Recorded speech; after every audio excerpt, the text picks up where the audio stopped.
Hello दोस्तों, मेरे YouTube channel में आप लोगों का स्वागत है। दोस्तों, आज मैं आप लोगों को बताऊंगी कि भोजन करते समय हमें किन 4 बातों का ख्याल रखना चाहिए। दोस्तों, सबसे पहला जो कारण है वह है कि जब भी हम भोजन परोस कर रखें और यदि उस भोजन को कोई लांघ कर चला जाए तो वो भोजन हमें नहीं करना चाहिए। दोस्तों, वो भोजन हमारे लिए निषेध हो जाता है। इसलिए हमें उस भोजन को कभी भी ग्रहण नहीं करना चाहिए। तो दोस्तों, ये हो गया हमारा पहला कारण। दूसरा जो हमारा कारण है वह है कि जब भी हम भोजन परोस कर रखें और उसे कोई लात से ठोकर मार कर चला जाए तब भी वो भोजन हमें ग्रहण नहीं करना चाहिए। उस भोजन का अपमान हो जाता है, इसलिए वो अन्न हमारे लिए दूषित हो जाता है। इसलिए दोस्तों, वो भोजन हमें कभी भी खाना नहीं चाहिए। तो दोस्तों, ये हो गया हमारा दूसरा कारण। तीसरा जो हमारा कारण है वह है कि जब भी हमें भोजन में बाल मिल जाए तो वो भोजन हमें नहीं करना चाहिए।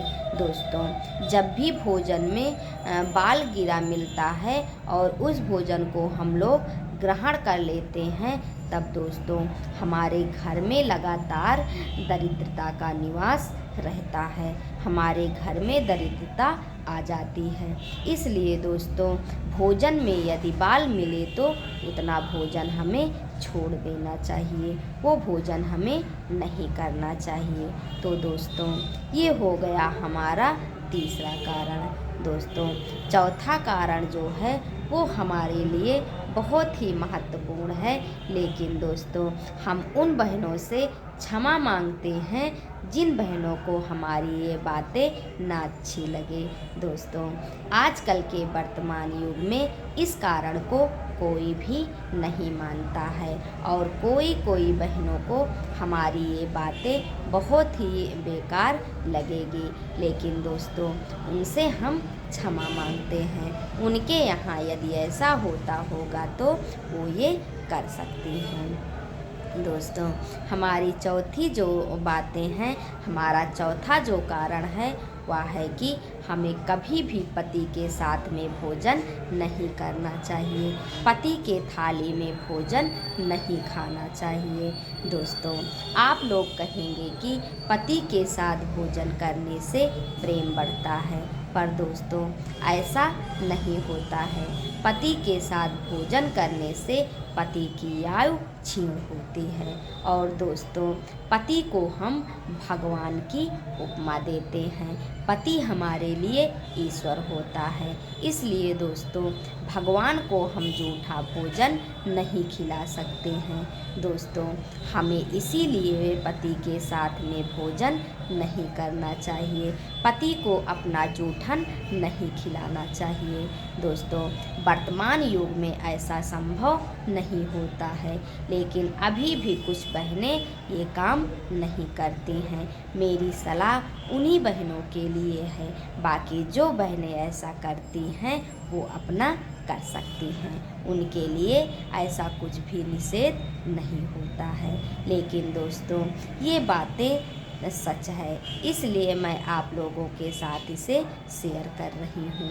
पति को अपना जूठन खिलाने से पति की आयु क्षीण होती है और हमें बहुत ही दोष लगता है। इसलिए दोस्तों हमें पति के साथ भोजन नहीं करना चाहिए। पति को अपना जूठन नहीं खिलाना चाहिए। दोस्तों, बल्कि अगर पति खा के उड़ जा रहा है और उस थाली में हम भोजन करते हैं तो वो हमारे लिए प्रसाद समान होता है। इतना पुण्य हमें गया में जाके नहीं मिलता है, इतना पुण्य हमें तीर्थ यात्रा में जाके नहीं मिलता है जितना हमें पति के थाली में भोजन करने से प्राप्त होता है। पति के थाली में भोजन करने से पत्नी को सुहागन रहने का वरदान मिलता है। इसलिए दोस्तों पति के साथ भोजन न करके हम पति के थाली में भोजन खाते हैं तो हमारे लिए बहुत ही अच्छा होता है। और दोस्तों वो हमारे लिए किसी भी तीर्थ यात्रा से कम नहीं होता, वो हमारे लिए प्रसाद रूप में होता है। इसलिए दोस्तों हमें पति की थाली में भोजन करना चाहिए। तो दोस्तों ये हो गया हमारा भोजन से जुड़ी कुछ बातें। दोस्तों अगर ये बातें आप लोगों को अच्छी लगी हो तो प्लीज़ मेरे चैनल को लाइक शेयर और सब्सक्राइब करें। धन्यवाद।